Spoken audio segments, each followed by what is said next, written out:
علیکم. میں آپ کو سنا رہی ہوں انسپیکٹر احمد یار خان کی ایک زبردست کرائم سٹوری جس کا نام ہے سزا ملی تو کسے ملی. میری تفتیش کی یہ کہانی حسب معمول پرانی ہے، لیکن اس میں جو مسئلہ اس خوفناک واردات کا باعث بنا وہ پرانا نہیں، بلکہ ہمارے آج کے معاشرے میں تو اس مسئلے کو ہر روز زندہ رکھا جا رہا ہے. ہم لوگ عبرت حاصل کرنے والوں میں سے نہیں، یہی ہماری بدقسمتی ہے. یہ ایک واردات سننے کے بعد کسی واعظ اور لیکچر سننے کی ضرورت باقی نہیں رہنی چاہیے. میں نے یہ واقعہ اپنی ڈائری میں خاص طور پر نوٹ کر لیا تھا. یہ دلی کا ان دنوں کا واقعہ ہے جب میں CIA میں ہوتا تھا. پرانی دلی میں ایک عورت قتل ہو گئی تھی. اسے قتل ہوئے 4 دن گزر گئے تھے. تھانے میں اس کی تفتیش ہو رہی تھی، لیکن کیس CIA کو دے دیا گیا. CIA کو تفتیش کے لیے جو کیس دیے جاتے ہیں ان کی کوئی نہ کوئی وجہ ہوتی ہے. ساری وجوہات بیان کرنے کی ضرورت نہیں. قتل کے اس کیس کو CIA کے حوالے کرنے کا کوئی جواز نہیں تھا، سوائے اس کے کہ مقتولہ کا خاوند ہوم ڈپارٹمنٹ میں اسسٹنٹ کے عہدے پر لگا ہوا تھا. اس محکمے سے ہمیں احکام ملا کرتے تھے. مقتولہ کے خاوند کا خیال تھا کہ تھانے والے تفتیش میں کوتاہی کریں گے. بہرحال وجہ جو بھی تھی، یہ تفتیش ہمارے سپرد کر دی گئی. میرے ساتھ ایک اینگلو انڈین سب انسپیکٹر لگا دیا گیا جس کا نام فرانسس تھا. ہم متعلقہ تھانے میں گئے، FIR دیکھی، کیس کی فائل دیکھی اور تھانے دار سے جو معلومات لینی تھی وہ لے لی، اور ہم نے اس طرح تفتیش شروع کر دی جیسے ہمیں اس کے متعلق کچھ بھی معلوم نہیں. قتل کے روز تھانے میں رپورٹ دینے کے لیے مقتولہ کا خاوند گیا تھا، اور اس کے ساتھ اس کا ایک بیٹا تھا جس کی عمر 18 سال اور اس کا نام عبید تھا. ہم نے ان دونوں کو طلب کیا. قتل کی واردات دن کے 11 بجے کے لگ بھگ ہوئی تھی. اس وقت مقتولہ کا خاوند اپنے دفتر گیا ہوا تھا. گھر میں اس کا یہ نوجوان بیٹا عبید موجود تھا. دوسرے بیٹے کی عمر 7 سال تھی، وہ سکول گیا ہوا تھا. تیسرا بیٹا جس کی عمر 4 سال تھی چھت پر کھیل رہا تھا. میں نے سب سے پہلے عبید کا بیان لیا. عبید 2nd ایئر کا اسٹوڈنٹ تھا. اس صبح وہ کالج گیا تھا، لیکن 1 ہی گھنٹے بعد واپس آ گیا تھا کیونکہ اس کے سر میں اتنا شدید درد تھا جو اس کے لیے ناقابل برداشت تھا. وہ گھر آتے ہی سر درد کی گولی لے کر ایک کمرے میں سو گیا. یہ پرانے زمانے کی حویلی تھی. صحن خاصا کشادہ تھا. ایک طرف ایک بڑا کمرہ اور اس کے پہلوؤں میں چھوٹے کمرے تھے جنہیں اس زمانے میں کوٹھریاں کہا جاتا تھا. ان کے بالمقابل 2 اور کمرے تھے. صحن کے ایک پہلو میں 2 اور کمرے تھے اور ان کے بالمقابل ڈیوڑی اور اس کے ساتھ ایک اور کمرہ تھا. یہ حویلی ان کی اپنی ذاتی ملکیت تھی. عبید نے بتایا کہ وہ جب گھر آیا تو ماں کو کام کاج کرتے دیکھا. ماں نے ہی اسے ایک کمرے میں سونے کے لیے بھیج دیا تھا. ایک دھماکے سے عبید کی آنکھ کھل گئی. اس دور میں لوگ صرف پٹاخوں اور شادی کے موقعوں پر چلنے والے گولوں کے دھماکوں سے واقف تھے. وہ رائفلوں، کلاشنکوفوں اور پستولوں کے دھماکوں سے ناآشنا تھے. آج کل تو شہروں میں دھماکے ہوتے ہی رہتے ہیں. پتنگ بازی کے ساتھ کلاشنکوفیں فائر ہوتی ہیں. شادی کے موقع پر بھی کلاشنکوفیں اور ریوالور فائر ہوتے ہیں. اوچھے امیر زادے گلیوں میں سے گزرتے فائرنگ کرتے جاتے ہیں. اگر کوئی شخص باہر ایسے اسلحے کا دھماکہ سنے تو وہ باہر نکل کر دیکھنے کی ضرورت ہی محسوس نہیں کرتا کہ کس نے کس پر فائر کیا ہے یا یہ کوئی ہوائی فائر ہے. عبید نے دھماکہ سنا تو اس کی آنکھ کھل گئی. اس نے سوچا کہ یہ پٹاخے یا گولے کا دھماکہ نہیں، دھماکے کی آواز ذرا دبی دبی سی تھی. یہ تو وہ سوچ بھی نہیں سکتا تھا کہ یہ دھماکہ اس کی حویلی کے اندر ہوا ہے. وہ اس طرح پلنگ سے اٹھا جیسے کوئی ایمرجنسی نہیں. وہ کمرے سے نکلا اور سامنے دیکھا.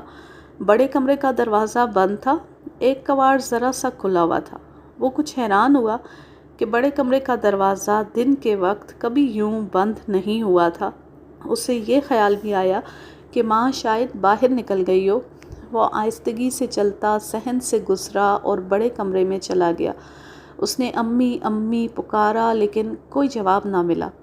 بائیں والی کوٹھری کا بھی ایک کواڑ ذرا سا کھلا ہوا تھا۔ کواڑ پورا کھول کر اندر دیکھا، اس کی ماں فرش پر پڑی ہوئی تھی۔ عبید دوڑ کر ماں تک پہنچا۔ اس نے ماں کو پکارا، ہلایا، لیکن وہ تو مر چکی تھی۔ اس نے کوٹھری کی بتی جلا کر دیکھا۔ ماں کی دائیں آنکھ کے قریب ذرا دائیں اور کچھ اوپر ایک چھوٹا سا سوراخ تھا اور خون سر کے پچھلی طرف سے نکل رہا تھا۔ عبید کے لیے یہ سمجھنا مشکل نہ تھا کہ اس کی ماں کو کوئی گولی مار گیا ہے، اور اس نے جو دھماکہ سنا تھا وہ اسی گولی کا تھا۔ عبید نے دھماکے کی جو آواز سنی وہ دبی دبی تھی، اور یہ اس لیے کمزور آواز تھی کہ قاتل نے کوٹھری کا دروازہ بند کر دیا تھا اور باہر بڑے کمرے کا دروازہ بھی بند کر دیا گیا تھا جس کے پہلو میں یہ کوٹھری تھی۔ بڑے کمرے کی صحن والی دونوں کھڑکیاں تھیں جن کے کواڑ سردیوں کی وجہ سے ویسے ہی بند رہتے تھے۔ عبید کو تو چکر آنے لگے۔ گھر سے باہر نکل کر اس نے شور شرابہ کیا جس سے محلے والے اکٹھے ہو گئے۔ کچھ نے اندر جا کر اس کی ماں کی لاش دیکھی۔ اسی محلے میں ایک ہندو تاجر کی حویلی تھی۔ اس کے گھر میں ٹیلی فون تھا۔ عبید دوڑا گیا اور وہاں سے اپنے باپ کو اطلاع دی۔ باپ فوراً پہنچ گیا اور پھر باپ بیٹا تھانے آ گئے اور رپورٹ لکھوائی۔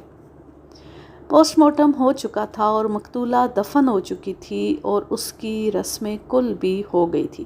پوسٹ مارٹم رپورٹ میں موت کی وجہ گولی لکھا گیا تھا۔ گولی دائیں طرف کی آنکھ کے قریب لگی اور کھوپڑی میں پچھلی طرف سے نکل گئی۔ تھانے دار نے یہ گولی برآمد کر لی تھی اور ایکسپرٹ سے یہ رپورٹ بھی لے لی تھی کہ گولی .38 ریوالور کی ہے۔ فائر 2-3 قدم دور سے کیا گیا تھا اور پیچھے جو دیوار تھی وہ 3-4 گز دور تھی۔ گولی کھوپڑی میں سے گزر کر پیچھے دیوار کو لگی تھی اور وہیں گر پڑی تھی۔ تھانے دار نے یہ بھی دیکھ لیا تھا کہ گھر میں چوری چکاری نہیں ہوئی تھی۔ مقتولہ کے کانوں میں سونے کے وزنی جھمکے تھے اور اس کی ایک انگلی میں انگوٹھی تھی۔ جس کوٹھری میں اسے گولی ماری گئی سارے ٹرنک اور سوٹ کیس وغیرہ اسی میں پڑے ہوئے تھے۔ زیورات انہی میں سے ایک میں رکھے ہوئے تھے۔ مقتولہ کے خاوند نے دیکھ لیا تھا کہ زیورات وہیں پڑے ہیں۔ ساتھ والے بڑے کمرے میں سامنے ایک تپائی پر مقتولہ کا پرس رکھا تھا جس میں پیسے پڑے ہوئے تھے۔ اس سے یہ ثابت ہو گیا تھا کہ قاتل لوٹنے کی نیت سے نہیں آیا تھا۔ پوسٹ مارٹم رپورٹ میں خاص طور پر لکھا گیا تھا کہ مقتولہ کے ساتھ سوائے اس گولی کے اور کسی قسم کی زیادتی نہیں ہوئی۔ قاتل اسی وقت اس گھر میں آیا جب گھر میں کوئی مرد نہیں تھا۔ اسے معلوم تھا کہ اس وقت گھر میں کوئی نہیں ہوتا۔ یہ انتقامی قتل معلوم ہوتا تھا۔ اس دور کے مطابق یہ بڑی ہی دلیرانہ واردات تھی۔ آج کل تو تمام وارداتیں دن کے وقت ہوتی ہیں جن میں فائرنگ ضرور ہوتی ہے۔ اڑوس پڑوس کے لوگ دبک جاتے ہیں اور کوئی واردات کا عینی شاہد ہو تو وہ بھی چپ رہتا ہے۔ دو باتیں واضح طور پر سامنے آئیں، ایک یہ کہ قاتل غیر معمولی طور پر دلیر ہے اور دوسری یہ کہ قاتل کے اندر انتقامی جذبہ اتنا شدید تھا کہ اس نے پرواہ ہی نہ کی کہ دن دہاڑے کسی کے گھر میں داخل ہو کر گولی مار کر نکل جانا بہت مشکل اور خطرناک ہے اور پکڑے جانے کا امکان بھی ہے۔ انتقام کے جذبے نے قاتل کی عقل پر پردہ ڈال دیا تھا۔ ہم نے مقتولہ کے خاوند سے پوچھا کہ اس کی کسی کے ساتھ دشمنی ہوگی۔ اس نے کہا کہ اس کی کسی کے ساتھ دشمنی نہیں اور نہ اسے کسی پر شک ہے۔ خاندانی دشمنی بھی کسی کے ساتھ نہیں تھی۔ اس کا بیٹا کالج میں پڑھتا تھا۔ خیال آیا کہ اس کی کسی کے ساتھ دشمنی ہو۔ پتہ چلا کہ اس کے دوست تو ہیں، دشمن کوئی بھی نہیں۔ وہاں جائیداد کا بھی کوئی مسئلہ نہیں تھا۔ میں اور فرانسس تھانے جا بیٹھے۔ تھانے دار نے ہمیں ایک کمرہ خالی کرا دیا۔ ہم نے تھانے دار سے رہنمائی لے کر 3-4 معززین کو تھانے بلوایا اور تھانے دار سے کہا کہ وہ ہمیں وہ باتیں بتائے جو اس نے اپنے مخبروں سے معلوم کی تھی۔ تھانے دار سے پوچھا کہ عورت کی عمر اور شکل و صورت کیسی تھی۔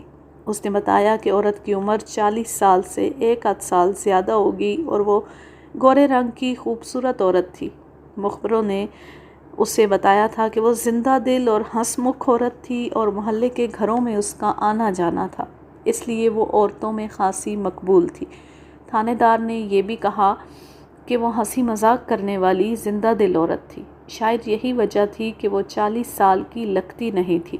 اس کے چہرے پر اور جسم میں جوانی کا عروج تھا۔ معززین تھوڑے تھوڑے وقفے سے آنے لگے اور 4 آدمی آ گئے۔ ہم نے ہر ایک کو الگ بٹھا کر مقتولہ اور اس کے گھر کے حالات معلوم کیے۔ یہ بھی پوچھا کہ اس کا زیادہ تر آنا جانا کس کے گھر تھا اور کیا کوئی باہر کا آدمی اس گھر میں آتا جاتا تھا۔ ہم دراصل ذہن میں ایک اور شک رکھ کر ان افراد سے تفتیش کر رہے تھے۔ شک یہ تھا کہ دشمنی کوئی نہیں تھی، قتل چوری یا ڈکیتی کی خاطر نہیں ہوا تھا اور جائیداد کا بھی کوئی جھگڑا نہیں تھا، اور مقتولہ لڑائی جھگڑا کرنے والی عورت بھی نہیں تھی۔ تو قتل کی ایک ہی وجہ ہو سکتی ہے کہ اس کے کسی کے ساتھ ناجائز مراسم ہوں اور اس نے کسی ایک سے تعلق توڑ کر کسی دوسرے کے ساتھ تعلق پیدا کر لیا ہو۔ اس کا پہلا دوست رقابت برداشت نہ کر سکا ہو اور اس نے مقتولہ کو مال بھی بہت کھلایا ہوگا۔ اس شخص نے رقابت کی دیوانگی میں اس عورت کو ہی قتل کر دیا۔ ہم نے شام تک ان معززین سے الگ الگ پوچھ گچھ کی اور آخر میں ان سب کو اکٹھے بٹھا کر گفتگو کی۔ ان میں سے کسی ایک نے بھی یہ نہ کہا کہ مقتولہ کا چال چلن مشکوک تھا یا اس گھر میں کوئی شخص بے تکلفی سے آتا جاتا تھا۔ مقتولہ پردہ نہیں کرتی تھی، حالانکہ اس دور میں مسلمان عورتیں پردے کی پابندی سختی سے کیا کرتی تھیں اور برقعے میں باہر نکلا کرتی تھیں۔ مقتولہ چادر سر پر لے کر باہر نکلتی تھی۔ ہمیں یہ بھی بتایا گیا کہ وہ عموماً کریم کلر کی چادر اوڑھتی یا بالکل سیاہ رنگ کی۔ ان دونوں میں اس کا حسن اور ہی نکھر آتا تھا۔ وہ محلے کے ہر گھر کے دکھ سکھ میں شریک ہوتی تھی۔ اس کے ہونٹوں پر ہلکی سی مسکراہٹ رہتی تھی۔ اس کا ہنسی مذاق اور اس کی زندہ دلی سارے محلے میں مشہور تھی، لیکن عورتوں کی حد تک، یوں نہیں کہ محلے کے مردوں کے ساتھ بھی وہ ہنسی مذاق کرتی۔ یہ سب حضرات حیران تھے کہ یہ عورت کیوں قتل ہوئی۔ ان سب کا خیال دریائے جمنا کے پار شاہد رہ جاتا تھا، وہ اس لیے کہ مقتولہ ان سب کا خیال دریائے جمنا کے پار شاہدرہ جاتا تھا، وہ اس لیے کہ مقتولہ شاہدرہ کی رہنے والی تھی۔ دوسری بات ہمارے لیے یہ نئی اور کسی حد تک کارآمد تھی کہ موجودہ خاوند مقتولہ کا دوسرا خاوند تھا۔ مقتولہ نوجوانی میں ہی طلاق لے کر گھر جا بیٹھی تھی۔ اس وقت اس کا ایک بچہ تھا جس کی عمر تقریباً 3 سال تھی۔ یہ وہی بچہ تھا جو اب 18 سال کا نوجوان بن گیا تھا اور میں اس کا بیان لے چکا تھا۔ وہ عبید تھا۔ میں نے شاہدرہ کا نام لیا ہے۔ دلی کا شاہدرہ لاہور جیسے شاہدرہ کی طرح ہے۔ یہاں دونوں کے درمیان راوی بہتا ہے اور وہاں دلی اور شاہدرہ کے درمیان دریائے جمنا بہتا ہے۔ سب انسپکٹر فرانسس نے مشورہ دیا کہ پہلے مقتولہ کے دلی کے حالات اور پھر شاہدرہ میں اس کے گھر کے حالات وغیرہ معلوم کر لیے جائیں۔ ہم نے مقتولہ کے خاوند اور اس کے بیٹے سے اور کچھ بھی نہ پوچھا اور انہیں یہ کہہ کر چھٹی دے دی کہ وہ ہر وقت شہر میں موجود رہیں اور شہر سے باہر کہیں نہ جائیں۔ اگلے روز صبح ہی صبح میں اور فرانسس شاہدرہ تھانے میں چلے گئے۔ یہاں میں یہ بھی بتاتا چلوں کہ ہمیں خودکشی کا بھی شک ہوا تھا، لیکن اس کے خاوند نے اور بیٹے عبید نے قسمیں کھا کر کہا تھا کہ ان کے گھر میں ریوالور ہے ہی نہیں۔ ہم نے ان کی بات مان لی تھی، کیونکہ اس زمانے میں کوئی بہت بڑا آدمی یا کوئی نامی گرامی بدمعاش ہی بلا لائسنس اسلحہ اپنے گھر رکھتا تھا۔ مقتولہ کے خاوند جیسے آدمی ایسی جرأت اور حماقت نہیں کیا کرتے تھے۔ اس شخص کو میں نے دیکھ لیا تھا، اچھا معزز آدمی تھا۔ شاہدرہ تھانے کے ایس ایچ او کو ہم نے اپنے آنے کا مقصد بتایا۔ اس نے کہا کہ وہ سن چکا ہے کہ شاہدرہ کی ایک عورت دلی میں قتل ہو گئی ہے۔ ہم نے اسے کہا کہ ہم مقتولہ کے یا اس کے گھر کے حالات معلوم کرنے آئے ہیں اور ہمیں ایسے آدمی چاہیے جو اندر اور باہر کی ہر ایک بات بتا سکے۔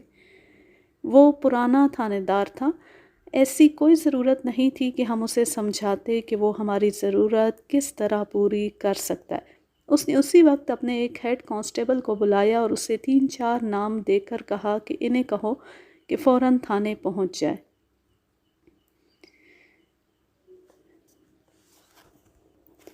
کچھ دیر بعد ہمارے پاس 4 معززین آ گئے۔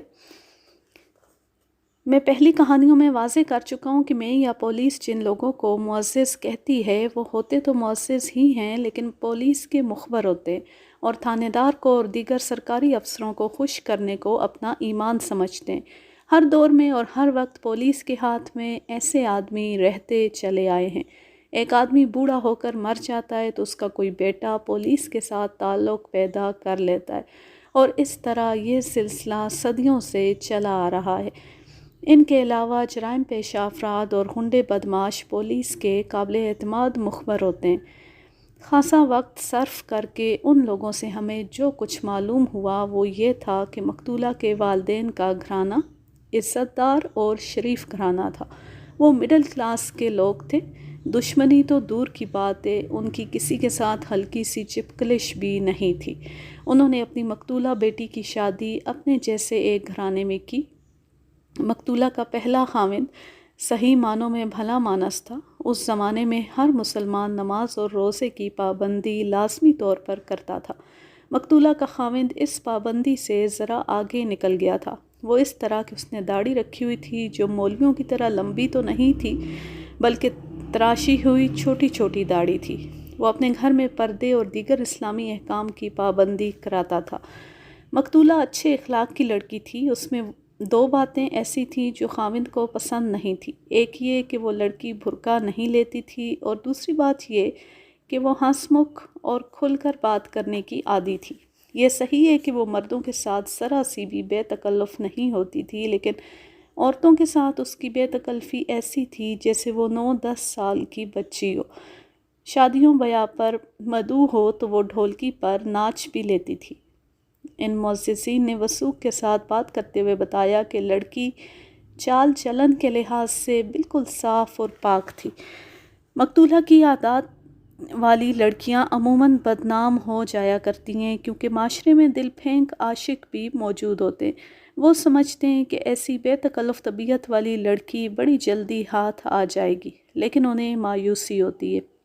مقتولہ ایسی لڑکی تھی کہ اس کی طرف انگلی اٹھا کر کوئی بات نہیں کر سکتا تھا۔ البتہ اتنی سی بات ضرور ہوتی تھی کہ بڑی خوبصورت لڑکی تھی اور نوجوان اسے رک رک کر دیکھتے تھے۔ ایسی صورتحال میں، یعنی جب وہ گلی میں سے گزر رہی ہوتی تو اس کا ماتھا چادر سے ڈھکا ہوتا، نظریں نیچی ہوتی اور اس کے ہونٹوں پر مسکراہٹ نہیں ہوتی تھی، ان وجوہات کی بنا پر مقتولہ کی خاوند کے ساتھ نبھ نہ سکی۔ وہ اسے پردے میں بٹھانا چاہتا تھا اور کہتا تھا کہ برقعے کے بغیر باہر نہ نکلے، لیکن مقتولہ اپنی فطرت سے مجبور تھی۔ اسے ماں باپ نے بھی کہا کہ وہ خاوند کی بات مانے اور اپنی ازدواجی زندگی میں بدمزگی پیدا نہ ہونے دے۔ یہ نہیں بتایا جا سکتا کہ اس لڑکی نے اپنے آپ کو خاوند کی پابندیوں کے مطابق ڈھالنے کی کوشش کی تھی یا نہیں۔ بظاہر اس نے اپنے آپ کو ذرا سا بھی نہ بدلا۔ ان کا ایک بچہ پیدا ہوا۔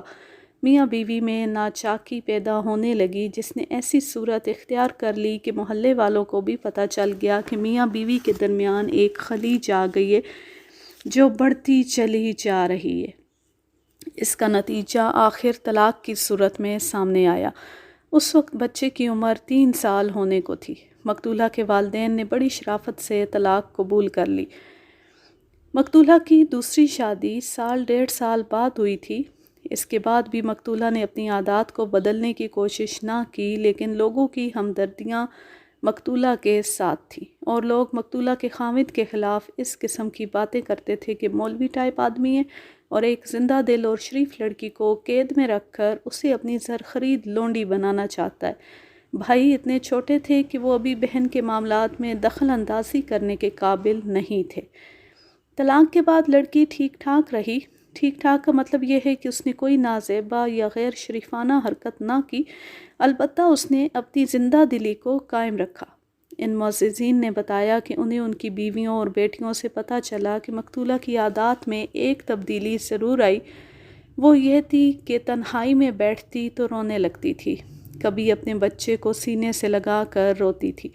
اس نے تقریباً 1 سال ٹھیک شرافت میں گزارا اور اس کے بعد کچھ سرگوشیاں ہونے لگیں کہ اس نے در پردہ ایک جوان سال امیر زادے کو دوست بنا لیا ہے۔ وہ ایک صوبے دار میجر کا بیٹا تھا جو دلی کسی کالج میں پڑھ رہا تھا۔ یہ لوگ شاہدرہ کے ہی رہنے والے تھے۔ باپ نے صرف اس کی تعلیم کی خاطر اس کی ماں کو یعنی اپنی پوری فیملی کو شاہدرہ چھوڑ رکھا تھا۔ ان لوگوں کے ساتھ مقتولہ کے گھرانے کی دور کی رشتہ داری تھی، اس لیے ان کا آپس کا آنا جانا بھی تھا۔ مقتولہ کے گھرانے کی کچھ زرعی اراضی بھی تھی، ان کے کھیت صوبے دار میجر کے کھیتوں کے ساتھ ملتے تھے۔ مقتولہ اپنے کھیتوں کو دیکھنے کے بہانے وہاں چلی جاتی اور ادھر سے صوبے دار میجر کا بیٹا آ جاتا۔ ان دونوں کو کئی بار اکٹھے دیکھا گیا تھا۔ میرے پوچھنے پر ان معززین نے متفقہ طور پر جواب دیا کہ ان کی شادی ہو سکتی تھی، لیکن لڑکا لڑکی سے کچھ چھوٹا تھا اور لڑکی کا یہ نقص تو نمایاں تھا کہ اس کو طلاق ہو چکی تھی اور اس کا ایک بچہ بھی تھا۔ معززین نے یہ بھی کہا کہ یہ گواہی تو کوئی بھی اعتماد کے ساتھ نہیں دے سکتا کہ اس نے ان دونوں کو کبھی نازیبا حالت میں یا قابل اعتراض حرکتیں کرتے دیکھا تھا۔ لوگوں کا خیال تھا کہ ان دونوں کی دوستی کوئی ڈھکی چھپی بات نہیں رہی اور ان کے آپس کے تعلقات صاف ستھرے ہو ہی نہیں سکتے۔ باتیں کرنے والے اس پہلو کو سامنے رکھ کر بات کرتے تھے کہ لڑکی آزاد خیال ہے اور کسی سے ڈرتی نہیں۔ ان لوگوں نے یہ بھی بتایا کہ مقتولہ کے پہلے خاوند نے عدالت میں صرف اس حکم کے لیے دعویٰ دائر کیا تھا کہ اسے کبھی کبھی اپنے بچے سے ملنے دیا جائے۔ مقتولہ کے باپ نے مقدمہ نہیں لڑا تھا، اس نے عدالت میں بیان دے دیا تھا کہ یہ شخص اپنے بچے سے جب چاہے مل سکتا ہے۔ عدالت نے یہ فیصلہ کیا تھا کہ باپ مہینے میں 1 روز بچے کے پاس آ سکتا ہے اور اگر وہ چاہے تو بچے کو صرف 1 دن کے لیے اپنے ساتھ لے جا سکتا ہے۔ عدالت کے اس فیصلے کے بعد کسی مہینے تو باپ اس گھر میں آتا اور بچہ اسے دے کر الگ کمرے میں بٹھا دیا جاتا اور کسی مہینے وہ بچہ اپنے ساتھ لے جاتا اور شام سے پہلے پہلے مقتولہ کے حوالے کر جاتا تھا۔ بچے کے لیے وہ ہر بار ایک آدھ کھلونا، کوئی کپڑا، کوئی تحفہ ضرور لاتا تھا۔ بعد میں جب مقتولہ کی دوسری شادی ہو گئی اور پہلے خاوند نے بھی شادی کر لی تو بھی باپ بیٹے کی ملاقات کا سلسلہ جاری رہا۔ بیٹا اب بھی باپ کے پاس آتا تھا۔ اس کے بعد ہم نے مقتولہ کے باپ کو اور اس کی ماں کو بلوایا۔ ماں کو الگ بٹھا کر پہلے باپ کو اپنے سامنے بٹھایا اور اس سے پوچھا کہ بیٹی کے قتل کا اسے کس پر شبہ ہے۔ اس نے فوراً جواب دیا کہ اسے کسی پر شبہ نہیں۔ یہ پوچھنا تو بیکار تھا کہ اپنے پہلے داماد کے متعلق اس کا کیا خیال ہے، کیونکہ پہلے داماد نے اس کی بیٹی کو 15 سال پہلے طلاق دی تھی۔ میں نے ایسی وارداتیں بھی دیکھی تھیں کہ ایک شخص نے اپنی بیوی کو طلاق دے دی اور جب اس کی بیوی نے کسی اور کے ساتھ شادی کر لی یا کسی کے ساتھ تعلقات پیدا کر لیے تو سابقہ خاوند نے اسے قتل کر دیا۔ لیکن ایسا واقعہ کبھی نہیں سنا کہ طلاق کو 14-15 سال ہو گئے اور سابقہ خاوند نے سابقہ بیوی کو قتل کر دیا۔ مقتولہ کے باپ نے جو بیان دیا اور ہم نے اس سے جو کچھ پوچھا وہ معززین کے بیان کی تصدیق تھی۔ یہ تو ہو نہیں سکتا کہ باپ اپنی بیٹی کے خلاف بات کرتا۔ پھر بھی میں نے اس سے پوچھا کہ اس کی بیٹی پر شک کیا جاتا تھا کہ فلاں صوبے دار میجر کے بیٹے کے ساتھ اس کی بیٹی کی درپردہ دوستی تھی۔ یہ شک کہاں تک صحیح تھا؟ بہت پرانی بات ہو گئی ہے صاحب، مقتولہ کے باپ نے جواب دیا۔ وہ وقت مجھے کیوں یاد دلاتے ہیں؟ اس معزز اور تعلیم یافتہ باپ کی آنکھوں میں آنسو آ گئے۔ 2-4 سیکنڈ خاموش رہا، پھر بولا، اس وقت میری بیٹی نوجوانی کی عمر میں تھی اور صوبے دار میجر کا یہ بیٹا ہمارے گھر آیا کرتا تھا۔ مجھے یاد ہے کہ میری بیٹی اسے دیکھ کر بہت خوش ہوتی تھی اور میں نے 2-4 مرتبہ الگ کمرے میں انہیں اکٹھے بیٹھے دیکھا تھا۔ باہر کی باتیں بھی میرے کانوں میں پڑی تھیں اور میں نے بیٹی سے کہا تھا کہ لوگ باتیں کرتے ہیں اس لیے وہ محتاط رہے۔ میری خواہش، دعا اور کوشش یہ تھی کہ بیٹی کی شادی ہو جائے۔ پھر خدا نے کرم کیا کہ ایک شریف آدمی مل گیا۔ اس کے بعد میں نے بیٹی کے متعلق کبھی کوئی بات نہیں سنی۔ اپنے پہلے داماد کے متعلق اس نے کوئی بری بات نہ کہی۔ اس نے کہا کہ وہ شریف اور اچھا آدمی تھا، لیکن میری بیٹی نے اسے دل سے قبول نہیں کیا تھا۔ ہم نے اس سے نہ قبول کرنے کی وجہ پوچھی اور یہ بھی کہا کہ وہ کسی اور کو چاہتی ہوگی۔ اس نے کہا کہ اس کی بیٹی کی اپنی کوئی پسند نہیں تھی، نہ اس نے کبھی ماں کو ایسی کوئی بات کہی تھی۔ پہلے خاوند کو پسند نہ کرنے کی وجہ باپ نے بھی وہی بتائی کہ خاوند اسے پردے میں بیٹھنے اور نماز وغیرہ کا پابند بنانا چاہتا تھا، اور میری بیٹی یہ پابندیاں قبول نہیں کرتی تھی۔ مقتولہ کی ماں کو بلایا، وہ روتی زیادہ اور بات کم کرتی تھی۔ میں نے اسے کہا کہ ہم نے اس کی بیٹی کے قاتل کو پکڑنا ہے اور اسے پھانسی کی سزا دلانی ہے، لیکن جب تک وہ ہمارے ساتھ تعاون نہیں کرے گی ہم قاتل کو پکڑنے میں کامیاب نہیں ہو سکتے۔ اس نے بتایا کہ اس کی بیٹی خاوند سے چوری چھپے اپنے ایک دوست سے ملتی تھی۔ اس نے کہا کہ میں نے اپنی بیٹی سے یہ بھی کہا کہ تمہارا اچھا بھلا خاوند ہے، تمہاری قدر بھی کرتا ہے اور اس کے دل میں تمہاری محبت بھی ہے، کہیں ایسا نہ ہو کہ اسے پتہ چل جائے۔ بیٹی مجھے تسلیاں دیتی تھی کہ خاوند کو پتہ نہیں چل سکتا، کیونکہ وہ ایسے وقت اس شخص کو ملتی ہے جب خاوند آفس گیا ہوا ہوتا ہے۔ مجھے شک ہے کہ میری بیٹی اسے کسی اور جگہ ملتی تھی۔ ذرا سوچ کر بتائیں، کیا ایسا ہو سکتا ہے کہ آپ کے اس داماد کو آپ کی بیٹی کے اس دوست کے متعلق پتہ چل گیا اور اس نے آپ کی بیٹی کو اس دوستی سے باز رہنے کو کہا ہو، ان کا آپس میں لڑائی جھگڑا ہوا ہو اور آپ کے داماد نے آپ کی بیٹی کو قتل کر دیا ہو؟ میں ایسی بات زبان پر لانے سے ڈرتی ہوں۔ میرا یہ داماد ایسا لگتا تو نہیں۔ اگر میرے داماد کو میری بیٹی کی ان ملاقاتوں کا پتہ چل جاتا اور بات لڑائی جھگڑے تک پہنچ جاتی تو داماد مجھے یا میرے خاوند کو ضرور بتاتا کہ بات یہاں تک پہنچ گئی ہے، اور آپ اپنی بیٹی کو سمجھا لیں یا اسے اپنے پاس ہی رکھیں۔ یہ میں اس لیے کہہ رہی ہوں کہ میرا یہ داماد بڑا شریف اور ٹھنڈے مزاج کا آدمی ہے۔ کیا آپ کی بیٹی نے آپ سے کبھی یہ ذکر کیا تھا کہ اس کے گھر میں ریوالور ہے؟ نہیں۔ میری بیٹی کے قتل سے 2 روز پہلے بھی داماد ہمارے ہاں آیا تھا۔ وہ پہلے کی طرح خوش و خرم تھا اور میری بیٹی کے ساتھ اس کے رویے اور بول چال میں کوئی ذرا سی بھی تبدیلی نہیں تھی۔ میں بچی تو نہیں۔ میرے داماد کے دل میں اگر یہ ارادہ ہوتا کہ وہ میری بیٹی کو قتل کرے گا تو اس کے انداز سے مجھے کچھ نہ کچھ پتہ ضرور چل جاتا۔ ایسی کوئی بات نہیں تھی، بس اتنا ہی تھا کہ ابھی تک میری بیٹی اس صوبیدار میجر کے بیٹے کے ساتھ چوری چھپے ملتی رہتی تھی۔ وہ اسے ملنے دلی چلا جایا کرتا تھا، حالانکہ وہ خود اب شادی شدہ اور 3 بچوں کا باپ ہے۔ ہم نے اس کے بعد فرانسس نے مقتولہ کے باپ سے بھی وہی بات کہی جو اس نے مقتولہ کی ماں سے کہی تھی، یعنی یہ کہ اس کے داماد نے کبھی اس کی بیٹی کی کوئی شکایت کی تھی۔ کبھی نہیں صاحب۔ اس واردات سے 2 روز پہلے داماد میری بیٹی اور بچوں کو ساتھ لے کر ہمارے ہاں آیا تھا، مٹھائی کا ڈبہ بھی لایا تھا، اور میں نے اس کے رویے یا کسی اور بات میں کوئی تبدیلی نہیں دیکھی۔ نہ مجھے یہ شک ہوا کہ اسے ہماری بیٹی کے خلاف کوئی شکایت ہے۔ مقتولہ کے ماں باپ سے ہمیں اور تو کچھ نہ ملا، البتہ یہ سراغ مل گیا کہ مقتولہ کے اس عمر میں بھی، بلکہ قتل تک، ایک غیر آدمی کے ساتھ تعلقات تھے اور یہ آدمی اس سے ملنے بھی جایا کرتا تھا۔ یہ سراغ ہمیں کسی اور سے نہیں بلکہ مقتولہ کی اپنی ماں نے دیا تھا، اور یہ ثبوت تھا کہ یہ بات غلط نہیں ہے۔ مقتولہ کے والدین کو ہم نے جانے کی اجازت دے دی اور میں اور فرانسس آپس میں اس مسئلے پر گفتگو کرنے لگے۔ فرانسس عقل والا پولیس آفیسر تھا اور سراغ رسانی میں خصوصی مہارت رکھتا تھا۔ ہم دونوں اس شک پر متفق ہو گئے کہ یہ واردات مقتولہ کے خاوند نے کی ہے، اور اس کی وجہ یہی ہے کہ مقتولہ کے تعلقات ایک غیر مرد کے ساتھ تھے اور اس نے انہیں کہیں اکٹھے دیکھ لیا ہوگا۔ رہی بات یہ کہ مقتولہ کے خاوند میں مقتولہ کے والدین نے کوئی ایسی ویسی تبدیلی نہیں دیکھی۔ اس کی وجہ یہ بھی ہو سکتی تھی کہ وہ ان پر ظاہر ہی نہیں کرنا چاہتا تھا کہ اسے ان کی بیٹی کے خلاف کوئی شکایت ہے۔ ہمارے سامنے ایک طریقہ تو یہ تھا کہ مقتولہ کے خاوند کو اپنے ساتھ اپنے ہیڈ کوارٹر میں لے جاتے اور وہ نسخہ آزماتے جو پتھروں کو بھی زبان دے دیتا ہے۔